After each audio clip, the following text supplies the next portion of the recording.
Hello everybody and welcome back. You're watching the Mortal Kombat X Season 2 Finals presented by Xbox. So, we're going into our next set of winners bracket matches. Game 1 is going to be SonicFox versus Perfect Legend. CR SonicFox and RZR Perfect Legend. I mean, this is one for the books, really. I mean, I think we see them fight all the time. When is it not? Yeah, exactly. Like, in a competitive setting, these guys, Perfect Legend's definitely a different man than we remember, but he is a new man in Season 2. A new man. Wonderful. But PL, SonicFox, they have a big competitive history with each other. In MKX, there's no really getting around it. SonicFox does have the upper hand on PL in competitive play. But that said, Perfect Legend is a phenomenal player in X. He's here again 2 seasons back-to-back. And he has actually recommended, and well, not even recommended, but he has requested double blind pick in the character selection screen because SonicFox plays a lot of characters. And I'll have to wait and see. Oh, hang on. Now, those picks are Displacer, Raiden, and Royal Storm Kitana. We do know that Perfect Legend does not like fighting Kitana. Obviously, SonicFox having probably the best Kitana at the moment. Displacer Raiden, really, that teleport is going to get around that neutral that Kitana wants to establish. There is going to be a meter burn teleport, so it's going to be a good reversal. He's not going to be able to frame trap Raiden as much either. However, SonicFox, he's prepared for every matchup. Although Displacer is a variation we don't see much, Perfect Legend has been in the lab. I've seen this guy many, many times streaming with the character. He's been doing his homework, so who knows? It's not like he just picked up Raiden yesterday. Like, he's very comfortable with him, but we'll have to just wait and see, because he's clearly picked it for this matchup, because, Perfect Legend, he's never hit the fact. He doesn't like fighting Kitana with Kung Lao. Earlier on, we saw him attempt hat-trick, which was really good, but I'm actually quite surprised he didn't try hat-trick here as well. Now that string right there, forward 2-2-4, it's actually plus on block. Means that Raiden can move just a little bit before Kitana can. Unfortunately, that's going to be a trade anyway. SonicFox is going to take the first round there, but you can see what Perfect Legend is trying to do. The teleport really is going to shut down constant fans, because there's always the chance that you can do a teleport right as she throws something, and then she'll get punished. Nice counter poke there. SonicFox, knowing that RZR Perfect Legend is going to press a button. Fantastic read. Standard 29% damage. I mean, not too bad off an armored reversal. Oh, wow, there's a clean punish. This is exactly why he's gone for Displacer, because that teleport means that Kitana just can't throw fans willy-nilly. She has to think about it. Also reminds back of the MK9 days, because I know Perfect Legend would whip out Raiden for a few matchups in there as well from time to time. And it's kind of reminiscent now. Oh, nice conversion, good damage, 32%, and there's the overhead, gets it! Unfortunately, you really have to make it safe. Opposite doesn't actually trust the fact that he might get punished. Does get the overhead, but unfortunately, SonicFox goes straight back in, puts the momentum back Still into going to have favor. a life lead. Fox does drop the hard knockdown, meter burn teleport, gets rid of the VAR, but oh wow, that teleport just goes straight through it. Just trying to chip away. Showing us why Displacer has a place. I mean, that is yet to be seen. Oh, if it succeeds. Now, the question is, was that a punish or did SonicFox press a button? I'm not sure. Forward 1 being a particularly fast attack, so it could be in punish, but I'm not too sure. Oh, a lot of respect there. Here comes the plus. Meter burn does get a good backdash. There's the teleport. Again, has to be careful though, because bear in mind, some of these teleports do use up your stamina. There's been a decent conversion. Yeah, looks like SonicFox opted to go for the corner carry. I totally agree with the option to go for that barge attack, just to push him into the corner. Just like that, Perfect has lost half his health. He's going to lose him even more with this grab, and he's sitting on 2 bars of meter, so... A Fox sitting on 2 bars, and I would say a flawless, but again, that's going to say no to that, but Perfect Legend has the corner pressure now. Raiden's got the 50-50s, but no, presses a button. Very unfortunate. That wasn't a bad situation for him. Nice punish. Can't sprint in, so that's going to have to do the down 1 into the shocker. 20%, but gets him clean out of the corner. But he is at a life deficit, and that will be a clean game 1 to SonicFox. 3 bars. No doubt just going to X-ray for swag points. No. Oh, brutality instead. Just as good. Really well played there from SonicFox. But it's interesting here, because we know that Perfect Legend in the past has been really uncomfortable at fighting Kitana in general. So you can see that this is why Perfect Legend has taken so much time into Displacer, because it doesn't look like a matchup he can't win. I mean, this looks like completely manageable. Well, he is going to, that's it, he is going to run it back, so he clearly is comfortable with this idea. I mean, otherwise he wouldn't bet his winners bracket side on it. Also, SonicFox does a rare drop as well.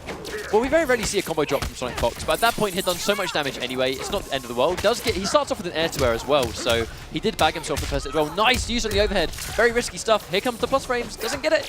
Doesn't get a huge amount of damage, but still gets the corner as well. I mean, 23% is not too bad at all for no meter, but does get the run in first. That is the danger. Meter burn Superman is a really good anti-air. However, Kitana can change her jump arc, as you can see. So the fact that he tried to anti-air that, SonicFox was onto him immediately, and that's what the feint was for, and he got a full punish for it. Oh, wow. I thought he was trying to go for unbreakable stuff there, but he just goes straight into the NJP anyway. I mean, no reason to unless your opponent actually has the ability to break. Oh, tries to Superman out of the corner, but will get tagged. But gets a clean forward 2-1 back. Oh, and that will be enough as well for another bar of damage. But this is why SonicFox has gone for the Katana pick, because in this situation, we know that SonicFox's track record against Perfect Legend has been phenomenal with Katana alone. So, you know, going Katana for this, as you can see, so much damage output, commands the neutral, makes really good reads. Like, SonicFox is always just that one step ahead. Well, let's just not forget that this is the character that SonicFox took and unveiled at Season 1 to us to win the whole thing. So the fact that he stuck with her this entire time, this is now a much better Katana than we had back then, and showing just as much success. Gotta be careful. Nice reaction. Doesn't get the plunge! Neutral crouch. Unfortunately, doesn't get it.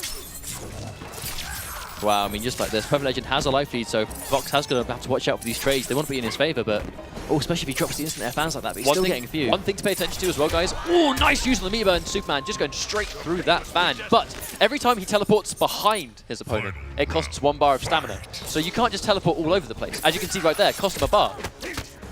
It's risky because SonicFox has so much meter to work with. That meter with Katana hurts. It hits like a truck. Well, let's not forget that also access to the 50-50 X-ray being a very fast overhead. Back one on block becomes immediate at 50-50, but has no access to it now. But no doubt going to build that bar back by the end of the round. And that's a nice air-to-air for Perfect Legend. Spends the bar to get some damage. Corner carry as well, 31%. This is well played. PL unfortunately walks straight into that neutral jump punch off that fan hover fake. Fantastically played from SonicFox. He's going to knock him on the ground, go for some kind of I assume he just tried to intercept it. He's going to kill him, that's it. Absolutely going to be it. Now, it's 2-0, right? But this is not a completely dominating show. What is going on? SonicFox with these crazy combos. And there we go. 2-0 right now. But both times, it really hasn't looked like PL is lost, as it were. Like, he is actually playing well. It's just when SonicFox lands those hits, he hits really, really hard. And that's one of the strengths of Katana. I mean, would you even believe that this character has had her... Wait a second, though. What? To interrupt, I hate to do it, but Perfect Legend going for A-list Johnny Cage. I don't think I've ever seen him use this character before, ever. I mean, I guess there are elements of the force ball can cover some, you know, you can throw it high or low. That might potentially cover some of the fans. It's the jailing as well. But mainly, here's the thing. Down 4 to low profile, everything. Maybe that's what the pick is this is the side of things that I find quite confusing. He went hat-trick against Sakrone and beat him in 2 games. And Sakrone was playing well. So the fact that he trusts A-list Cage and Displacer Raiden more than his hat-trick on his main character against SonicFox's Katana, I find that very confusing. But the thing is, as we can clearly see, SonicFox is not shy at all when it comes to throwing those fans.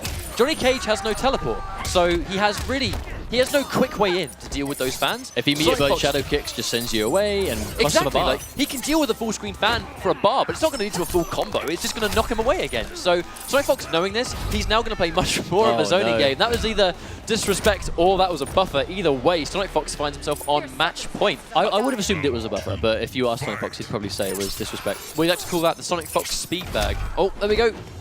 Straight kick. I mean, as you can see, he gets this. Wow, so many reads. He's just not afraid. It's almost like he knows exactly how PL is going to try and approach this matchup. And here we go. He even has a reflect to get around it. So it's not like you can zone, but even if he tries to counter zone, you've got to reflect for that situation.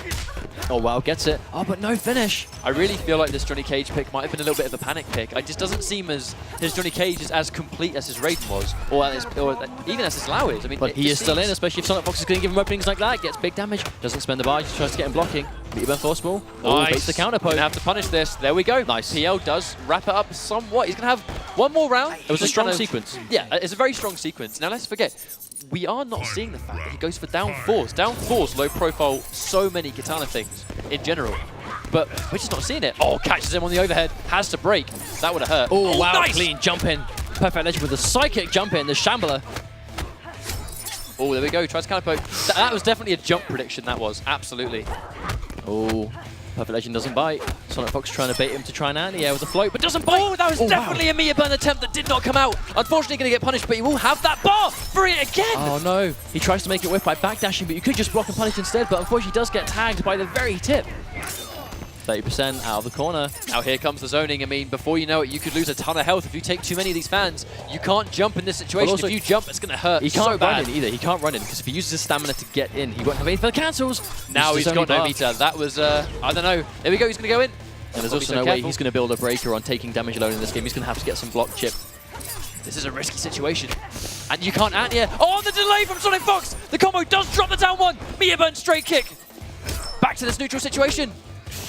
Oh no, and he catches him sleeping! Oh, and he will not drop it this time into brutality. Wow. He's not going to be happy about that. Absolutely not. He had it in that situation, but unfortunately, just isn't going to turn out the way it maybe should have gone in that situation. As you can see, Cassie and Jade in the audience.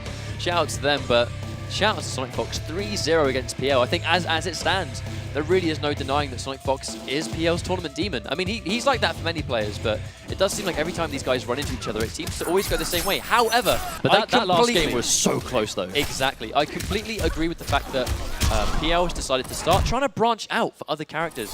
I completely agree with the Displacer pick. All it was in those matchups was... oh, no. All we saw in those matchups... Lest we forget.